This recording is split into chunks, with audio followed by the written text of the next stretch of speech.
समय 12:15 बजे से सरपंच श्री मनोज कुमार जैन की अध्यक्षता में ग्राम संकट प्रबंधन समूह की बैठक आयोजित हुई, जिसमें मुख्य चर्चा का विषय पेयजल आपूर्ति तेंदू घाट परियोजना है। विवरण निम्नानुसार है।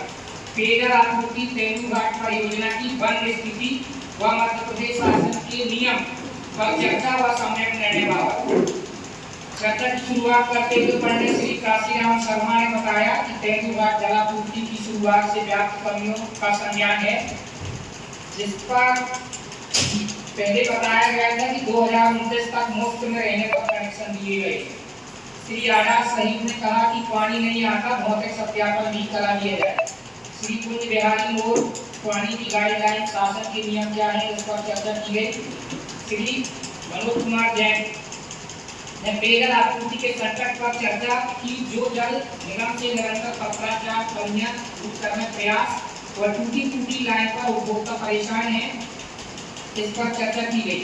योजना के मापदंड के अनुरूप स्थापित नहीं है। श्री संजय त्रिपाठी ने बताया कि सुधार के दौरान प्लास्टिक की चौकी लगा दी गई है। श्री शैलेंद्र सोनी ने बताया कि रसीदें कनेक्शन की कुछ हितग्राहियों को दी गई हैं, पर खराब व्यवस्था प्रदर्शित है।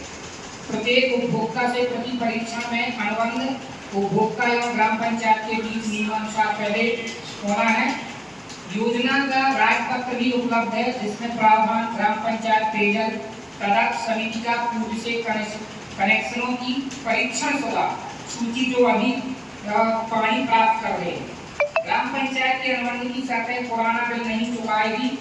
श्री कुंज बिहारी मोड़ ने कनेक्शन है जिनका सक्रिय का सत्यापन किया जाएगा, तो जितने अनुबंध होंगे उपभोक्तावार करना है, पानी में लड़ाई है। अपूर्ण तथा कमियों वाली योजना का हस्तांतरण ग्राम पंचायत को लेना उचित नहीं है। पंडित धनीराम तिवारी ने कहा कि जल निगम ने स्वेच्छा से पानी देना शुरू किया, अब नियम बताना गलत है। पंडित श्री ब्रजकिशोर बघेलिया जी ने जल निगम के स्टाफ से बात करने कहा। श्री आशीष खरे ने जल निगम से संवाद हेतु निर्देश दिए व अपना स्थिर पक्ष बताने को कहा। श्री आडा सहित ने राशि निर्धारण व वसूली पर भी चर्चा की। योजना का विस्तृत प्रारूप बताया गया, पुराना बिल वसूलना संभव नहीं है। योजना संचालन में आने वाली दिक्कतों पर चर्चा की गई। प्रतिभूति लागत 5% से 10% तक किस्त समायोजन पर रहेगा। उपभोक्ता संख्या 11 है और टंकी से सप्लाई का जो अनुबंध है वो जबरदस्ती करना, दबाव बनाना गैर वैधानिक है। घटनाक्रम दिनांक 11 फरवरी 2025 टंकी के पास का भी बताया गया। मजीद खान ने कहा धोखाधड़ी करके आधार ले लिए, कनेक्शन कर दिए, अब अव्यवस्था हो रही है। साहू मोहल्ला में बोर्ड की कनेक्शन कुछ कम है।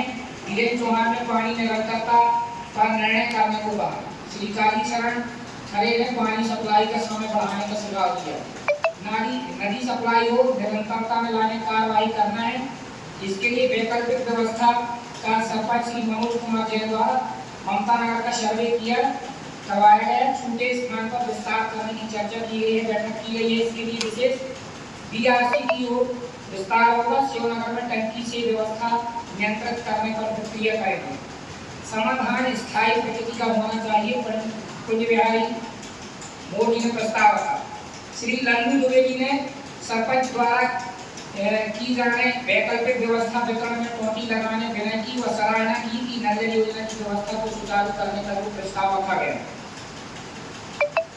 श्री वीरेंद्र चौहान ने कहा कि बस्ती की लाइन लाइट जाने पर बार-बार ट्रैप करती व्यवस्था खराब हो जाती है, इसका संज्ञान लें।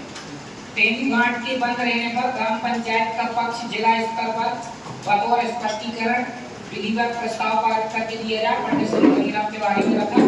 श्री कमलेश दुबे ने रखा कि समाधान निकालने का सुझाव दिया कि कोई समाधान निकाला जाए। इसके अतिरिक्त दशहरा पर्व की मूर्ति विसर्जन पर पंडित श्री सुलभ रोहिया ने प्रस्ताव रखा कि नदी के घाट पर पानी बरसने से व्यवस्था बनाना संभव नहीं हो पा रही है। समितियों के अध्यक्षों से चर्चा करते हैं।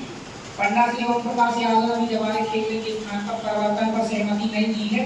भैरव बाबा के पास स्थान मार्ग पर इस पर चर्चा की गई। और मार्ग के लिए श्री अशोक सोनी द्वारा प्रस्ताव रखा गया। मुद्रीकरण तथा जेसीबी के लिए सुधार हो। बोरी रोड से पानी पर कचरा मचता है, इस पर चर्चा की गई। निर्णय ग्राम सभा का बनाकर और विभागीय अधिकारियों को बताया गया। अभी तक ये संक्षिप्त चर्चा धन्यवाद।